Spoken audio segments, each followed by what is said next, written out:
I think I would draw a very sharp line between giving the Ukrainians as much help as we can to defeat the Russian invasion, but not committing America to any kind of war. I think that if we provide enough equipment and we provide enough training, which could be done outside of Ukraine, I think there's a very high likelihood they're going to defeat the Russians.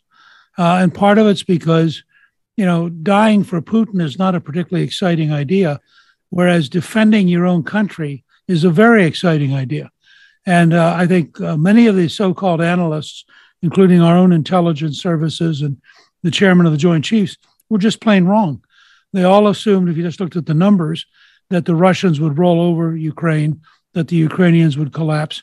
Well, the Ukrainians stood up for freedom. I think there are two practical reasons for helping them. One is specifically to help people who want to be free and who are prepared to risk their lives to be free. But the other is to send a signal to dictators around the world that you can't just go and basically attack your neighbor. This is very similar psychologically to the rise in violent crime in the United States, where we elected a series of George Soros-financed district attorneys who basically said, you can steal, you can rob, we're going to put you back on the street. In some of these cities, we're not going to have bail, no matter how often you do things. And so you end up with some guy with 16 different crimes on his record, killing a 24-year-old college student while she's working at a store. Or you end up with a person who's clearly mentally deranged, stabbing two people at a museum.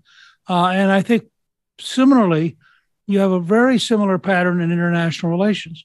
If it was easy for Putin to take Ukraine, the chance of Xi Jinping deciding to occupy Taiwan would go up dramatically. Now, I do believe we should avoid using American forces. We should avoid getting involved in a war. But I think where I'm different from some of my friends, the problems on the southern border aren't money. Problems on the southern border are President Biden and woke Democrats who want an open border. The problem of dealing with fentanyl is one of actually enforcing the law and enforcing control of the border, and frankly, raising the price on the only place that produces it, which is China. We've allowed them to wage war on us in terms of basically addiction and get away with it without us responding aggressively to the kind of things they're doing. They know where the fentanyl is made. You can't have a dictatorship, the intensity of Xi Jinping's dictatorship, and then turn around and say, oh, gee, we really don't know where that particular factory is. That's just pure baloney.